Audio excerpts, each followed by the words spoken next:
Thank you for joining us today.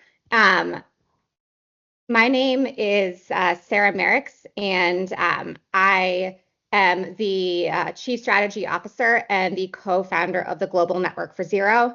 I co-founded GNFZ with Mahesh in 2021 to help accelerate the transition to a zero emissions world and to empower people and organizations to take meaningful, measurable climate action. Many of you know Mahesh and me from our time leading the U.S. Green Building Council, the creators of the LEED Green Building Program. When Mahesh joined USGBC, LEED was in 35 countries, and by the time he and I left, we had reached 182.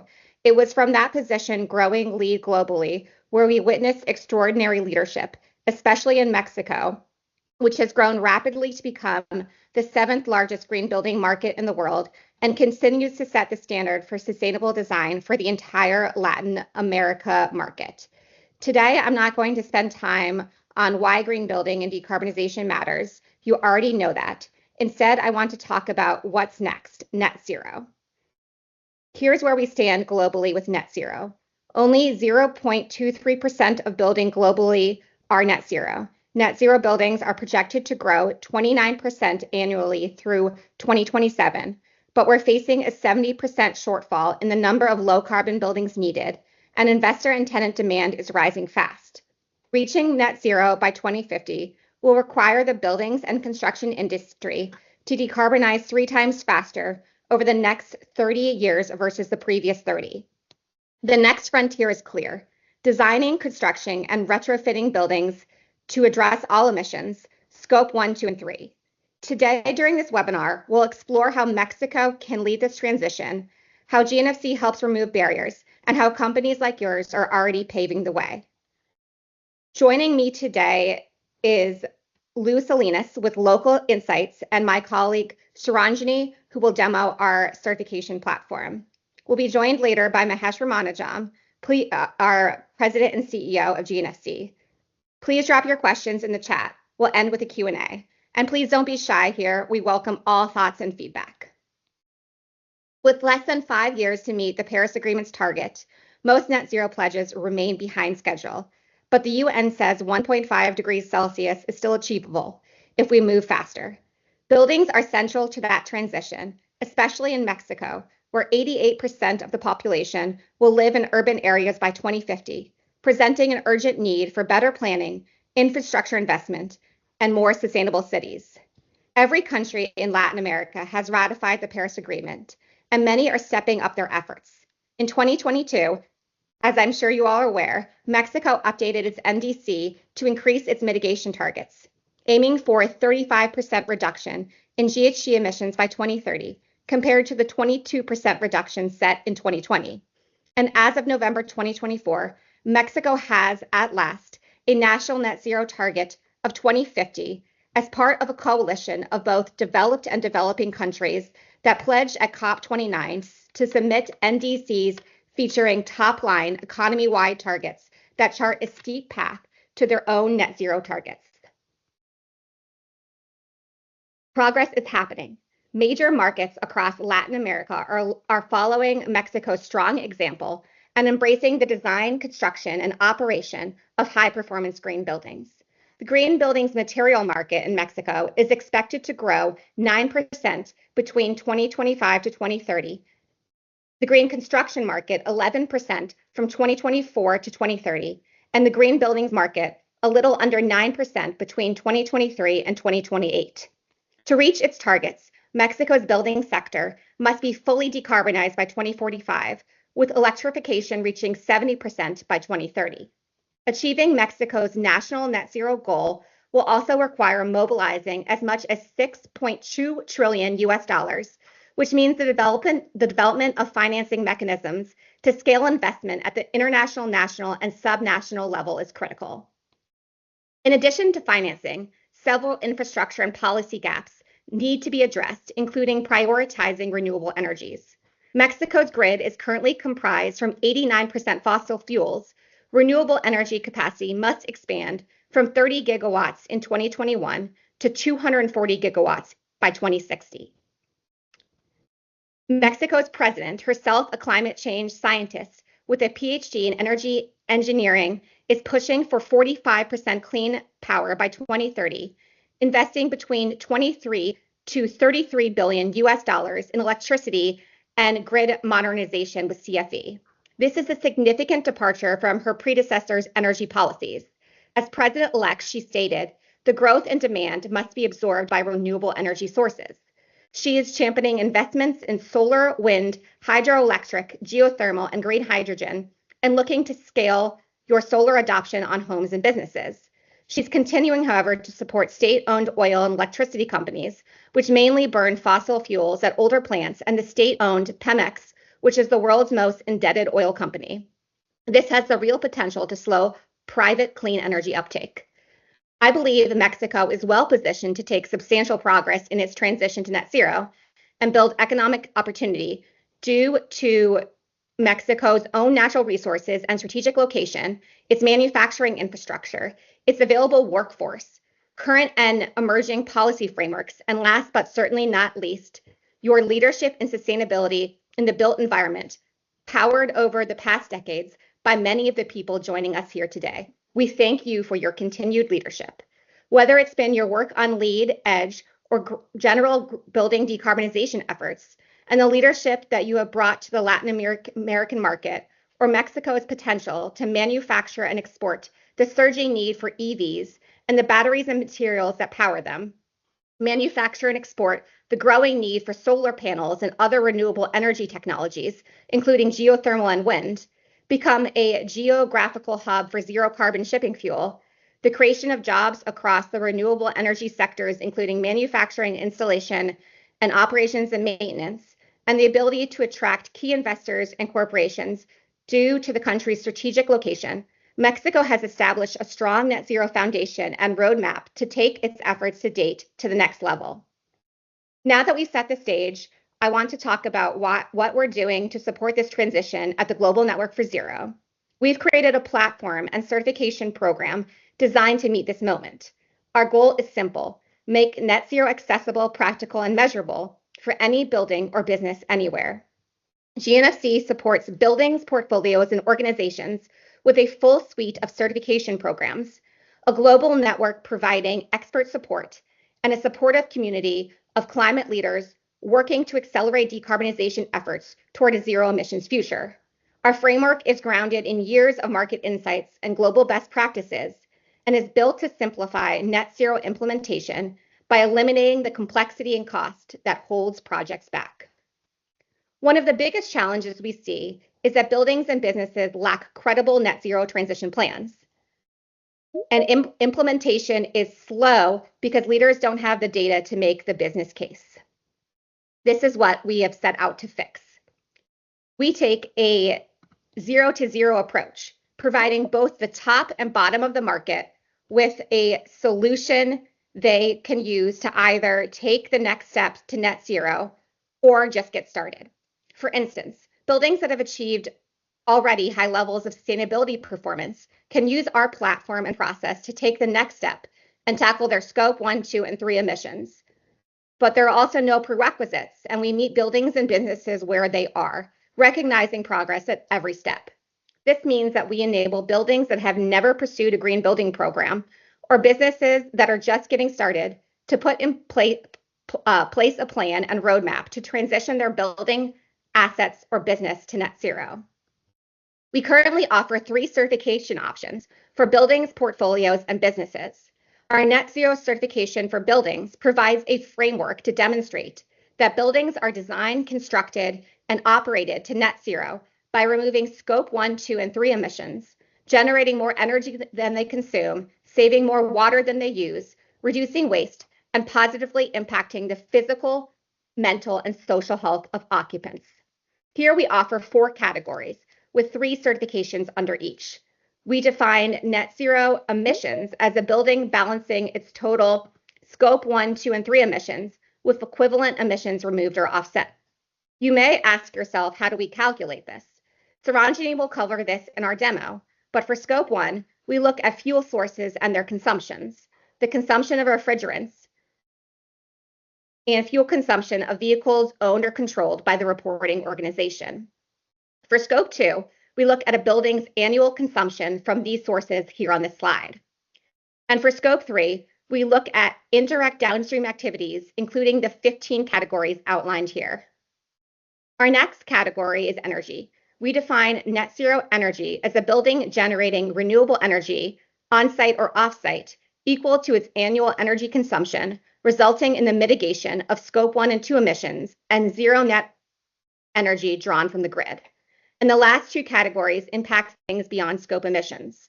Net zero water is defined as a building balancing its total water consumption with an equivalent amount of water replenished on site or off or through alternative sources.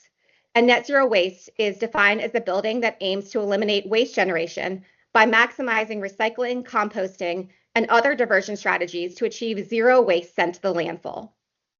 Projects can earn net zero design certification, net zero construction certification, and net zero operation certification. Now a little bit about what makes GNFZ unique. First, our certification is built on the GHG protocol, a widely used mechanism to measure Scope 1 and 2 and 3 emissions. This means it's based on pure accounting and data. So unlike traditional certification, where emissions data may be obscured, GNFZ brings quantification of emissions reduced to the forefront. This enables clients to access, quantify, and extract emissions data for compliance with initiatives such as SBTI and GRI. Second, unlike most green building programs, there are no prerequisites. We meet every building where it is, whether you're just starting out or already on your way. Our incremental approach ensures every project can progress toward net zero. Third, we're laser focused on emissions, not point accumulation. This empowers asset owners and project teams to implement the most cost-effective ways to cut emissions without chasing strategies that don't translate into emissions reductions. As a result, clients can optimize their investments, increase efficiency, and reach their targets faster. GNFZ ensures access to best-in-class expertise, making net zero goals achievable. Fourth, our platform supports compliance, future planning, and reporting to frameworks like SBTI and GRI, and is recognized by GRESB. In fact, we recently announced that all of our net zero certification for buildings programs are all now recognized by GRESB for points in the assessment process. And fifth, GNFZ certification is unique because it addresses all three scopes and has an unparalleled focus on Scope 3 compared to others.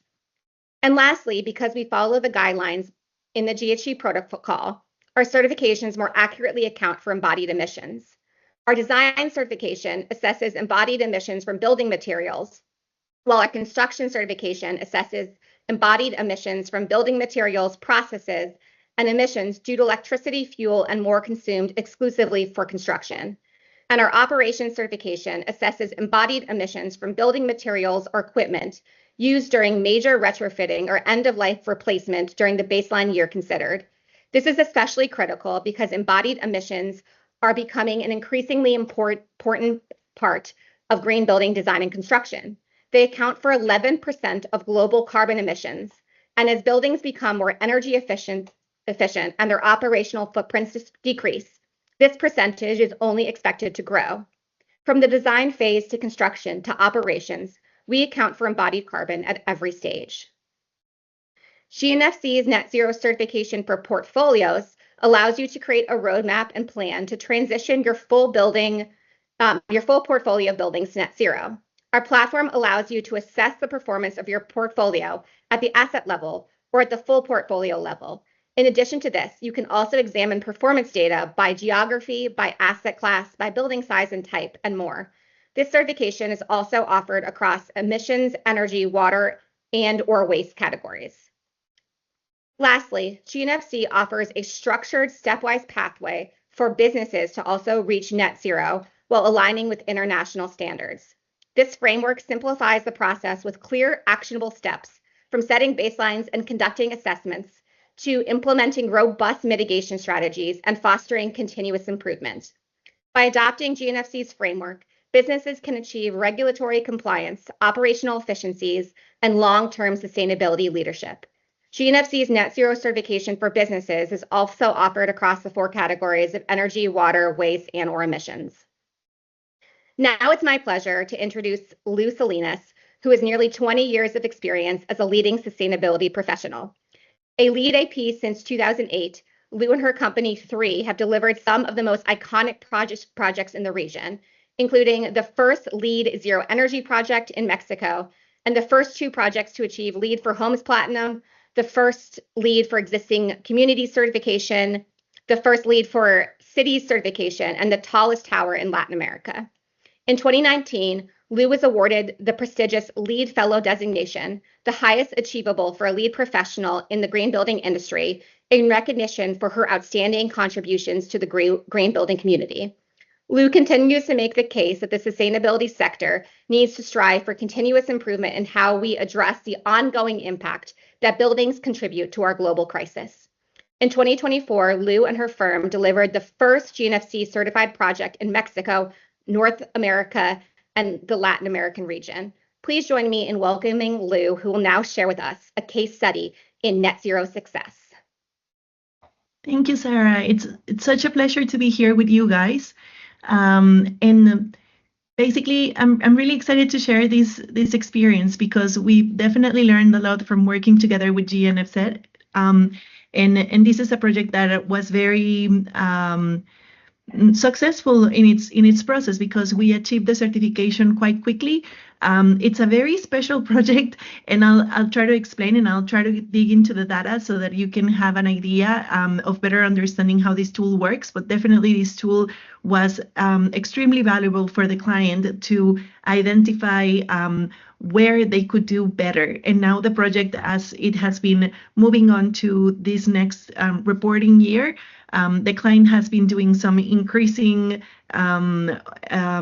strategies so that they can achieve a better result next year. So, I mean, this year. So this is very good. I'm just going to talk a little bit about the client, Grupo Chufani.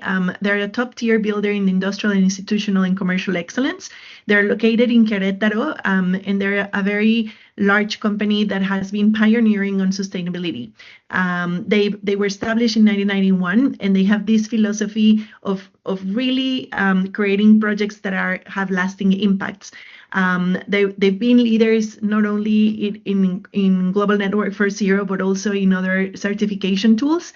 And currently they have an 8.2 million square meters delivered to 160 clients. So they work with many national and international clients with very great results. I also want to share with you that 3 Consultora Medioambiental, the company that I represent, became an official partner with Global Network for Zero, and this has also been a great opportunity to learn more about emissions, learn more about how to achieve better results on decarbonization for companies, buildings, and portfolios. And just about 3, I guess this has already been mentioned by Sarah, so I'm just going to jump ahead and move into the data. That's probably what you are hoping to listen to. So this inaugural project was Grupo Chufani's offices.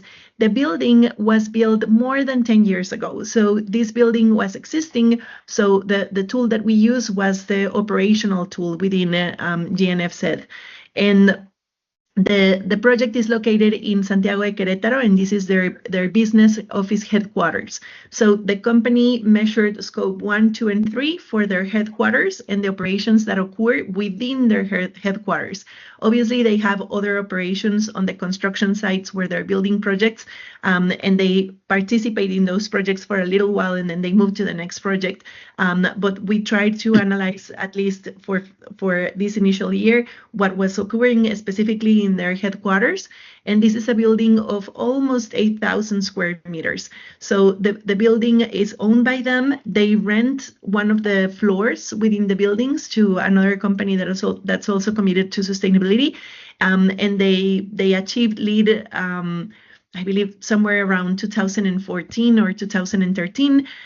So the project is also LEED certified, and they had solar generation and solar panels since then. So those solar panels were not so efficient as the solar panels that you can achieve today and nowadays. And that's one of the strategies that we use to achieve the targets. So the project was certified, as Sarah mentioned, in July 2024. And this is the third project in the world that has achieved this certification and the first one in Latin America. So it's also something that the client is very proud of.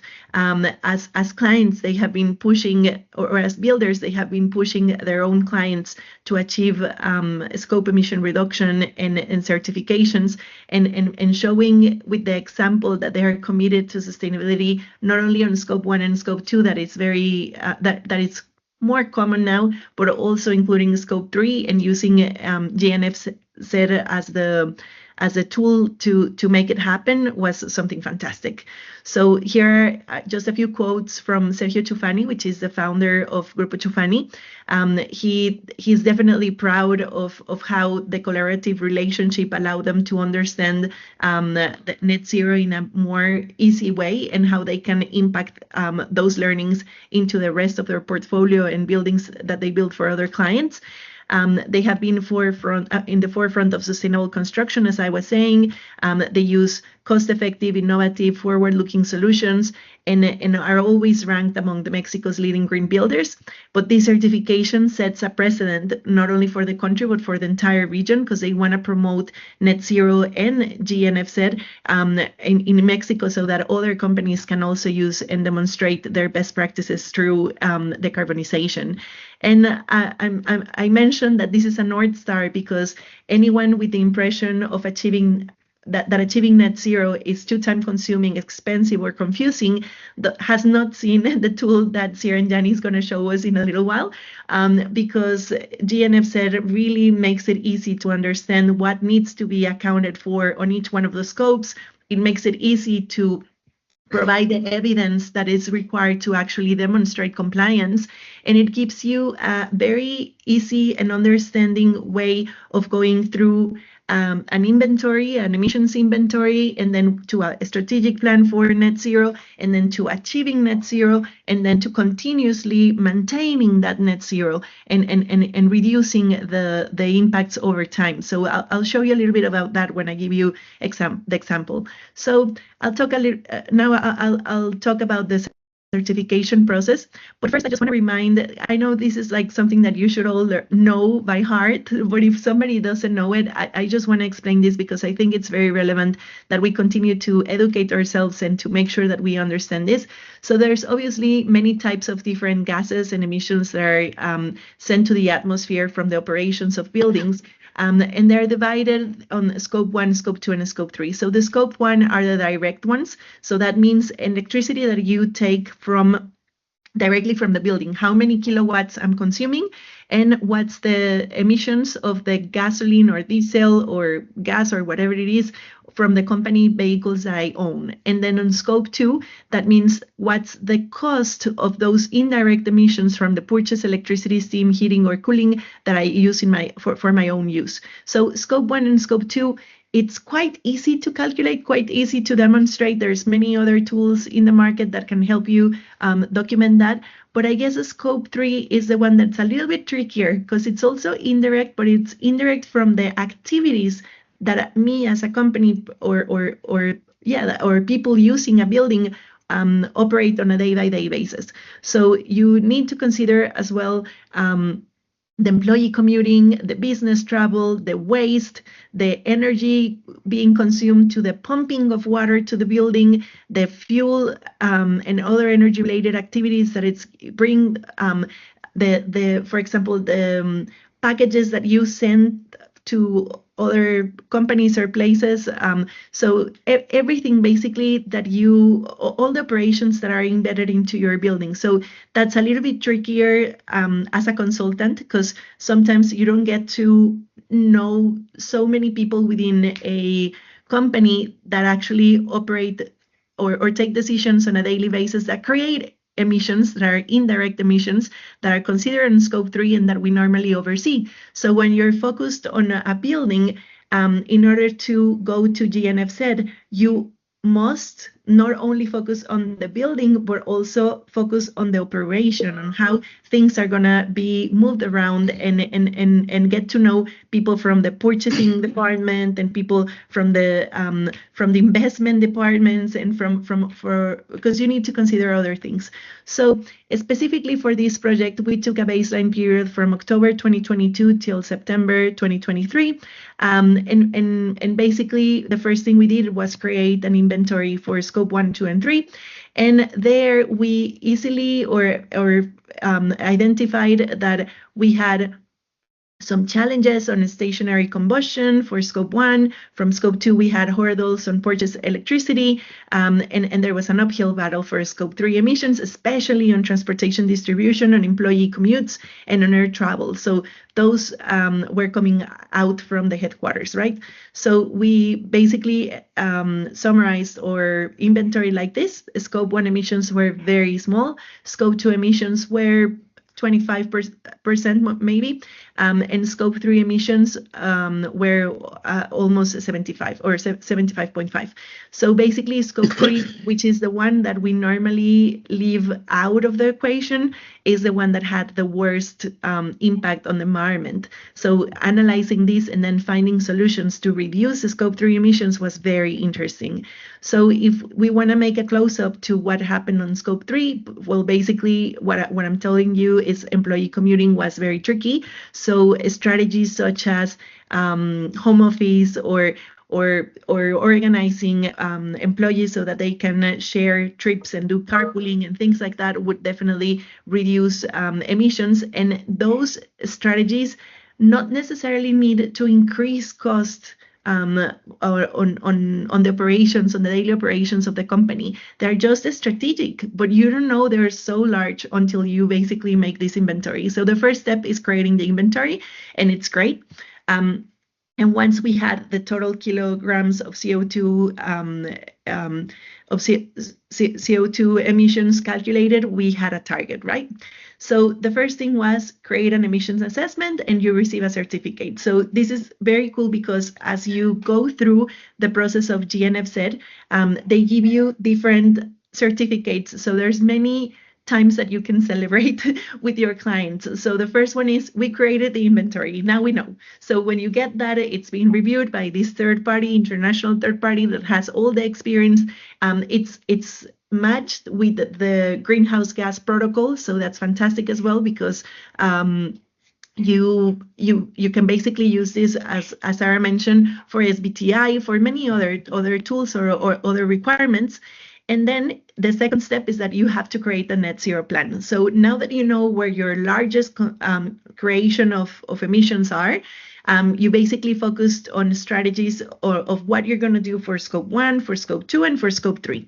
So on reducing scope 1, we identified that we had to increase regular inspections on tracking of refrigerant leaks because refrigerant leaks are included in scope 1, and that was something that operationally could be improved.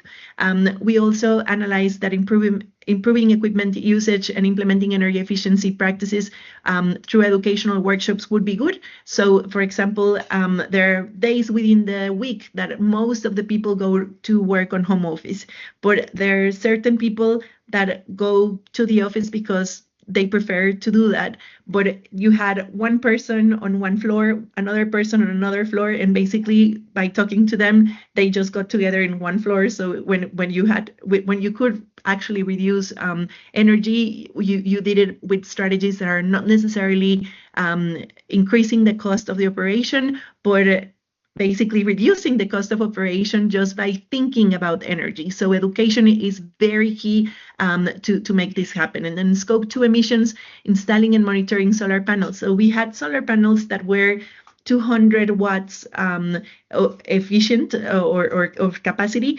and we changed them for solar panels that had almost 600 watts of capacity per panel.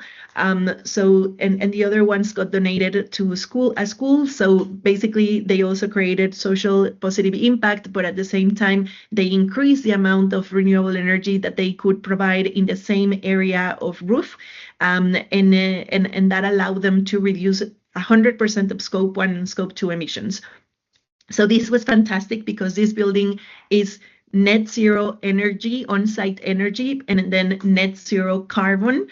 So it has both certifications on net zero, which is very valuable as well. We also upgraded some lighting fixtures and implemented advanced lighting control systems where needed after doing a ASHRAE level 1, level 2 energy audit. We identified some quick wins and opportunities. And then employing software tools like Sunwise to track and optimize solar energy generation and consumption, and to understand where maintenance is needed was also valuable to make sure that the operation of these solar panels was taken to the best outcome. And then reusing scope 3, we had to promote work from home policies, implementing carpool programs, as I said, renovated the facilities. We purchased carbon offsets as well for flights and optimizing travel requirements to reduce unnecessary trips. So people became conscious about unnecessary trips and how that was not only a cost for the company, but also a cost for the environment. So a lot of people maybe travel less now, and they feel better as well because they can be more with their connected with their families. And then also conducting waste audits to divert 40% of waste to waste recycling, and encouraging partners and suppliers to adopt sustainable practices. So education needs to permeate into others, and then transitioning to these hybrid or high efficiency vehicles when renewing. So the vehicle fleet, they decided that every new vehicle that they were going to purchase was going to be either hybrid, electric, or high efficiency, so that on a yearly basis they can reduce. And here is the thing that's also very relevant about Global Network for Zero. So you make your inventory, and obviously you try to reduce as much as you can on site, and then whatever you cannot reduce, you can purchase carbon credits. But the intent of maintaining the certification over time is that you make sure that the amount of credits that you are purchasing reduces over time. So it's not only about compensations, it's about reductions. And reductions are the most cost effective. They can be a little bit more challenging than only purchasing compensations, but they're also very valuable. So after creating this net zero plan that was reviewed by the third party, we received our second award, or our second certificate, which was the net zero plan certificate for the project.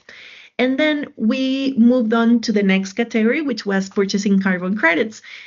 Here, it was also very interesting because we analyzed different options. And Querétaro is located very nearby to the Sierra Gorda, which is a natural reserve that is currently creating conservation and forest management carbon compensations. So these compensations are more expensive, probably about, I don't know, like $23 per ton. Obviously, RECs, which are renewable energy credits, are far less expensive, maybe between $1 and $3 per ton. So the company had to purchase 330 tons of carbon to compensate their emissions and achieve neutrality.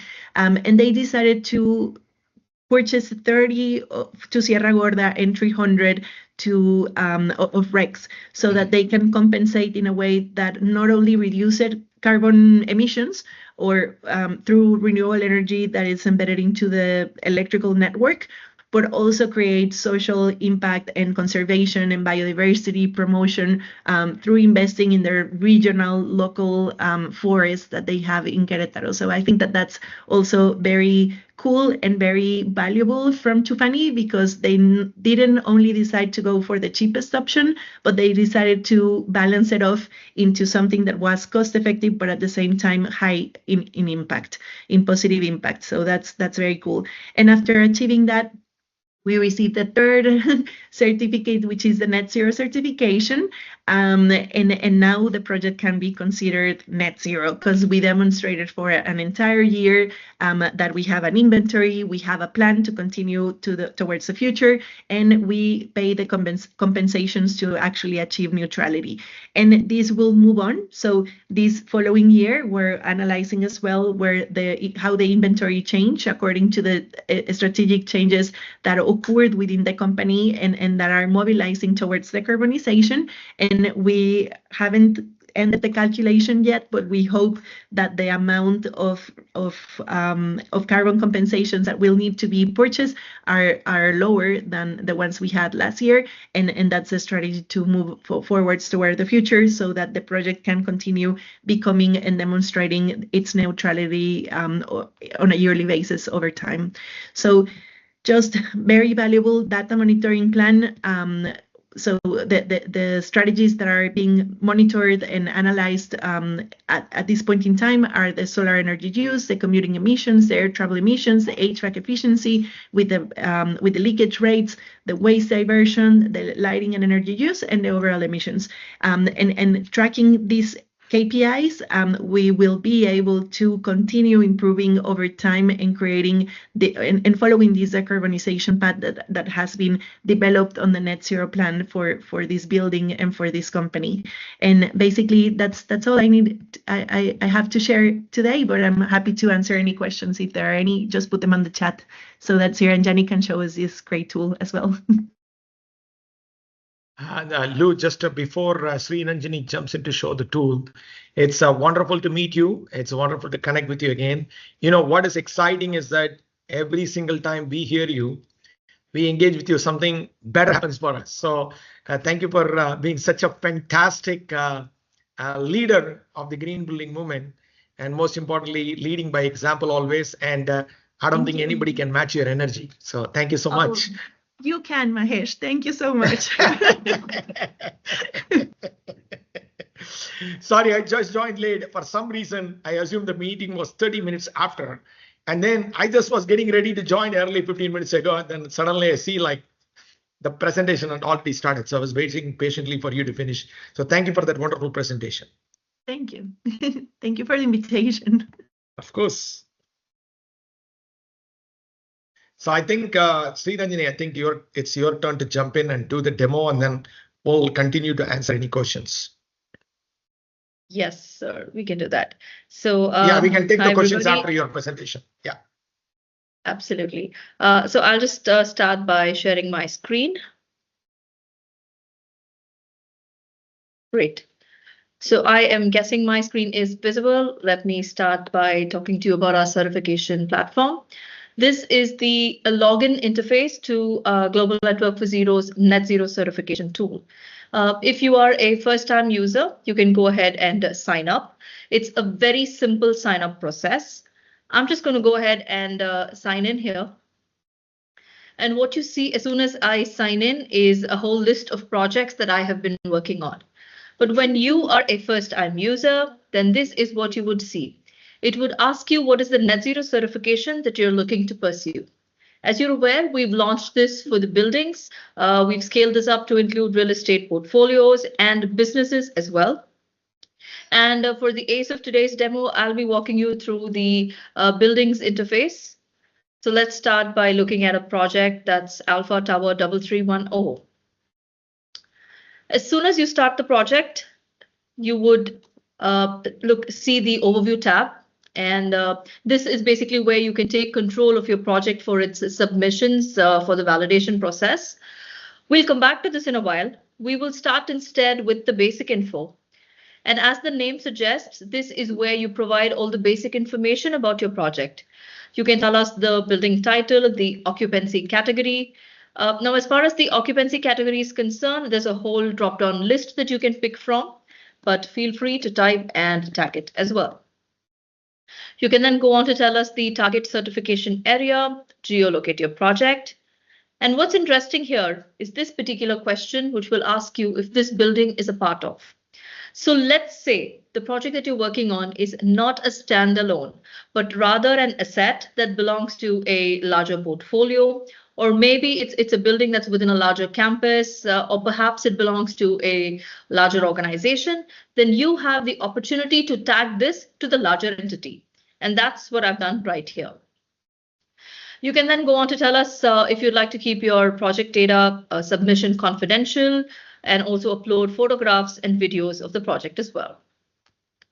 The next part is where you onboard all of your team that's going to be helping in the decarbonization journey.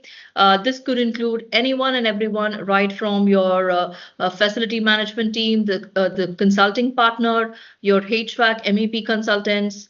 So basically everyone who would help in the process of decarbonization. Moving on to the next tab, this is the assessment, and it's the most critical part of the net zero certification. As you're aware, our program is based on the GHG protocol, which would help you calculate your emissions under scope 1, 2, and 3. You would start your assessment by mentioning the reporting period. This we suggest to be 12 consecutive months to ensure you take into account all the changes that occurs in the operations because of seasons. You have the opportunity to report for multiple years. So for this particular project, you can see that there's data available for 5 different years. And you also have the flexibility to choose your own baseline. Moving on to the assessment, let's start with scope 1. So under scope 1, you would see that there are 3 questions. The first one is on fuel consumption. The second question is on refrigerant fugitives. And the third question is on mobile combustions. So we'll start with the first question here, which is fuel consumption. You would be starting with an empty row. And clicking on the fuels, you can see that there is a whole drop-down list of fuels that you can pick from. This includes solid fuels, liquid, gaseous, and biofuels. So let's just pick one from here. And the minute I pick a fuel, you can see that there is an emission factor that appears from our database. And all that you'll now be required to enter is the consumption. And there you have your emissions computed immediately. So the emission factors in our database are from reputed sources such as US EPA, DEFRA, IPCC's Assessment Report 6, and any other region-specific emission factors that are publicly available. But let's say for your project, there's a more market-specific emission factor that you have, then you have the flexibility to edit this right here. So let's just do that.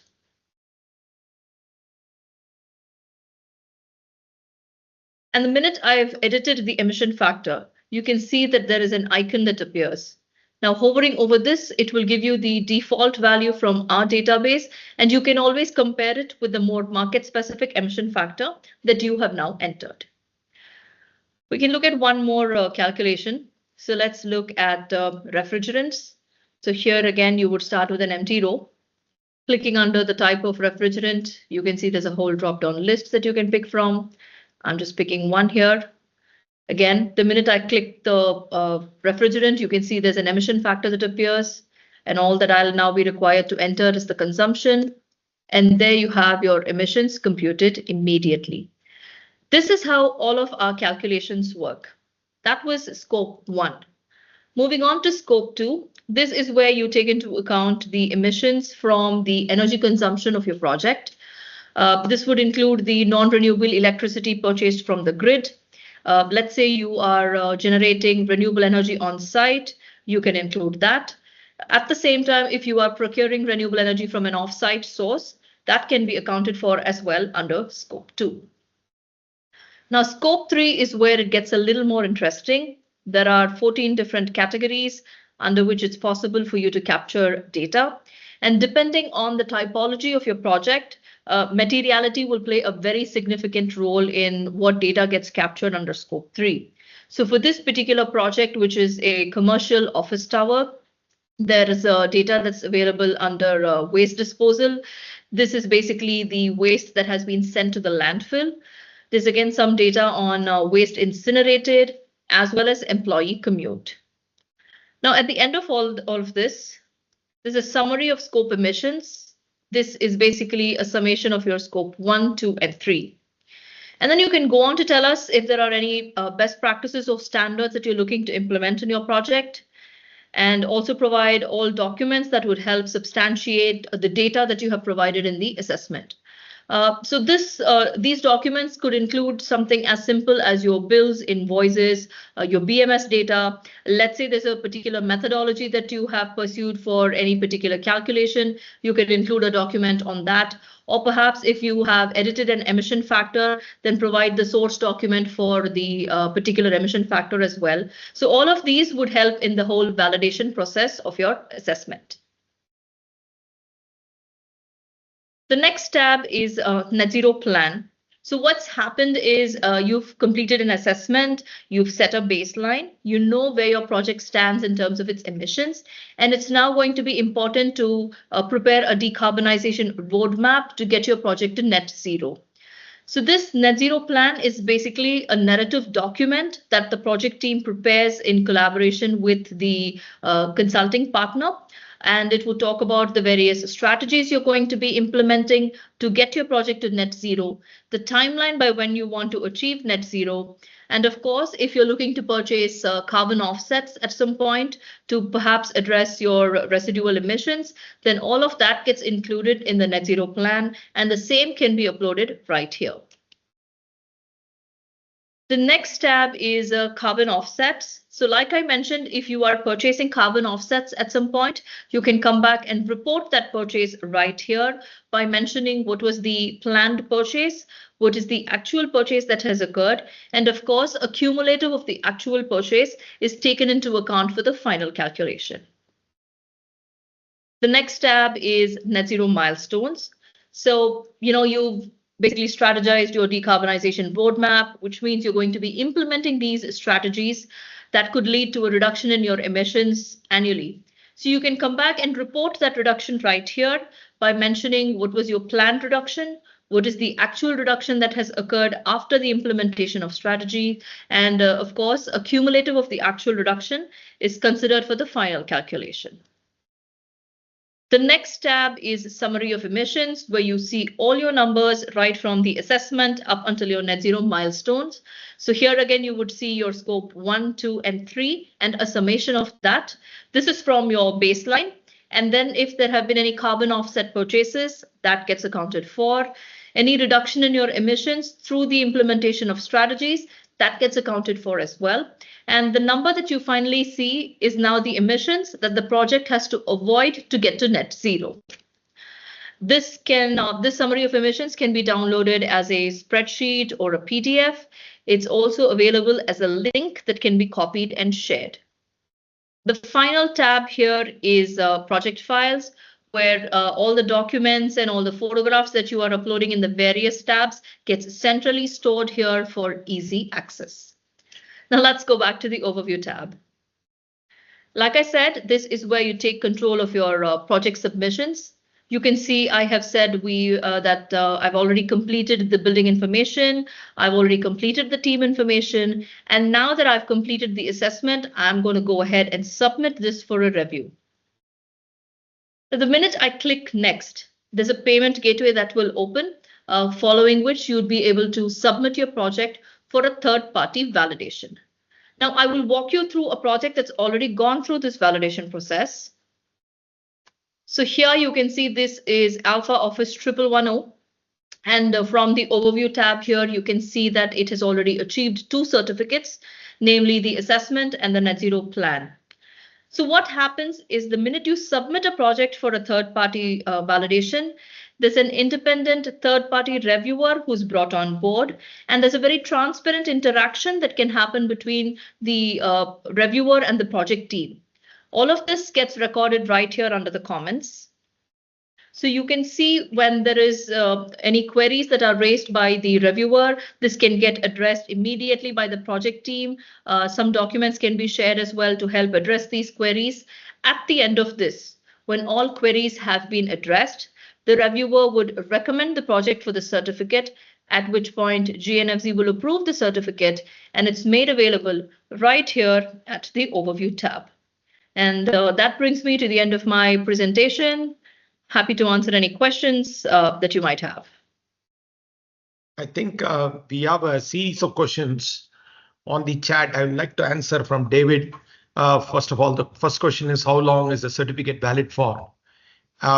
Basically, what we have designed is that we don't have an expiration on the certificate date, but it is more about attaining the status. For example, if you're in the assessment status, next year, if your plan changes, if your business operation changes, if your building operation changes, naturally you want to do a reassessment. You have to adjust your plan, and then eventually your milestones will actually be achieved. But the net zero certification status is final.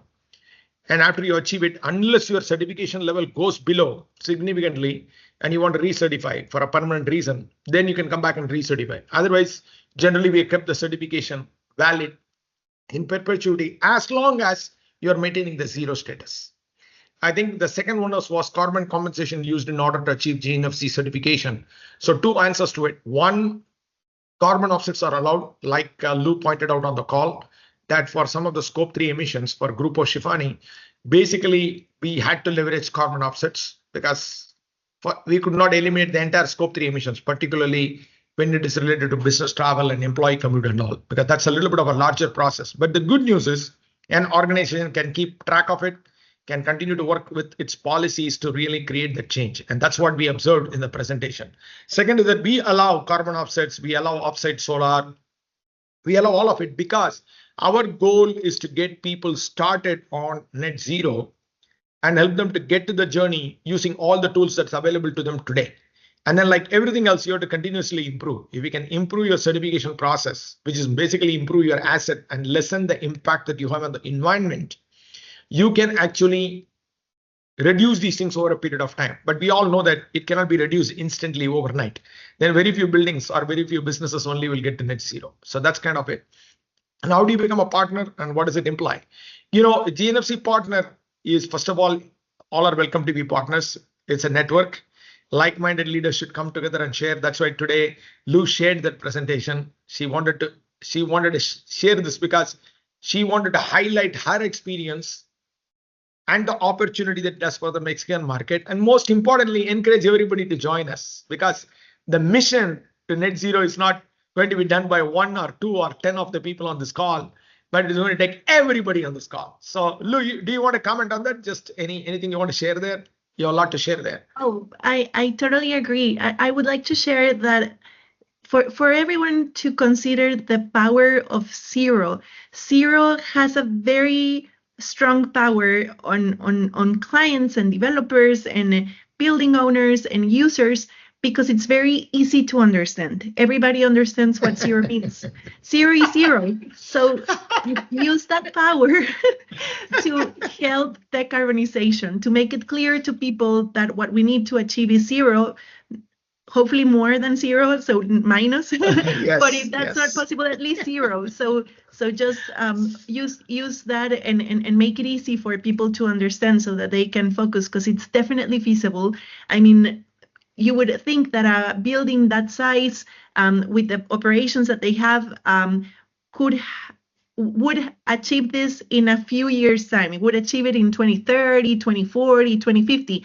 They achieve it on the first year, and that's a scope 1, 2, and 3. I mean, it was already a LEED Platinum building. It was already a very committed company, but the amount of compensations that they need to purchase and the cost of that was definitely something feasible within the market. So zero is achievable, and that's a message I would love to share with you guys.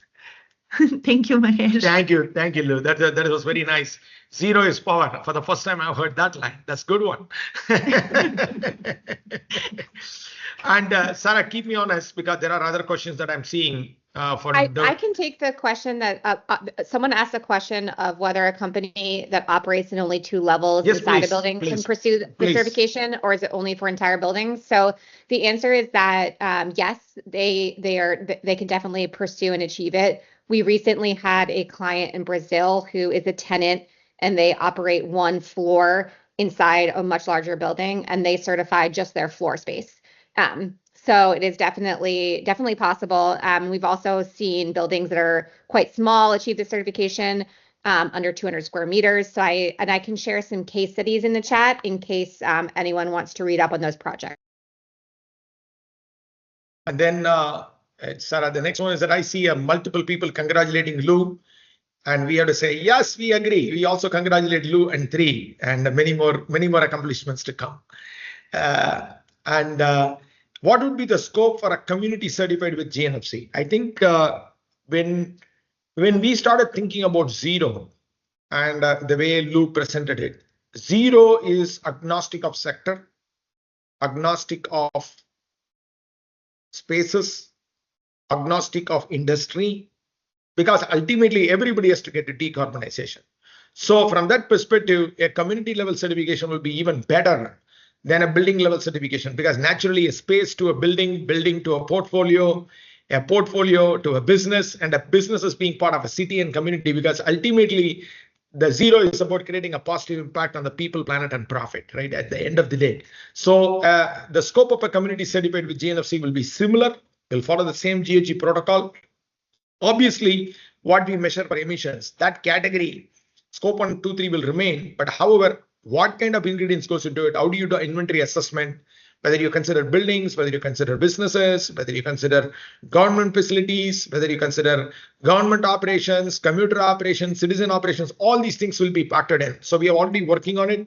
Please reach out to us. We are more than happy to, me or Lou or anybody, we are happy to share that framework that we are working on. Maybe it gives you an opportunity to contribute also, Daniela, to see whether we can co-develop something. But in short, we do have a community level certification program for net zero with GNFC, because net zero across the board is our vision, across the board, because that's the only way to get to a zero emissions world. And I believe for the multiple certification levels, I think Lou has already answered it. Perfect answer. One thing I think, Mahesh, yeah. Can I add something to the Please. cities and communities? Please. For cities and communities, there's a very large benefit to achieving the certification, because it uses kind of that incremental process and that emissions assessment. The city or community is able to use the assessment and the certification process to really truly understand where their scope 1, 2, and 3 emissions are coming from. And then they can use that information to drive policy, understand where their hotspots are, and then kind of drill down into those hotspots to find improvements, opportunities for improvements. And that allows them to provide, more incentive mechanisms, set more informed tax policies, attract new businesses to come into the city, as well as more investments, and truly improve like citizen kind of quality of life.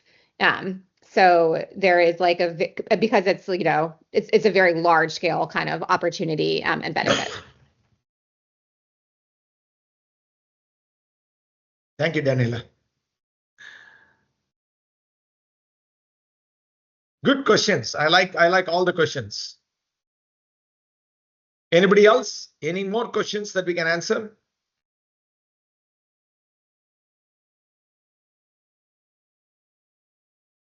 So as always, pleasure to talk to our friends and family from Mexico City. And I think we are happy to support any of your projects. Reach out to Lou, reach out to anybody you like, reach out to us, because we are looking for more projects, be it a business, be it a product. Don't worry about the scope of it. Anybody has got any project, reach out to us. I am sure that we can get them on a journey to net zero. And that's how we can make this network effective and eventually the goal of zero possible. So thank you for your time and your attention to this topic today. And I believe, and also your time, valuable time. Yes, the certification is also for housing developments. Residential development is also applicable. So first of all, I don't think we will say no to anything. So you can almost assume that 99.9999% will be only an S. Is it possible? Is it applicable? Because our intent is to make this so easy and accessible to everybody. And as Lou pointed out, it's very easy to get started. So I think let's work together.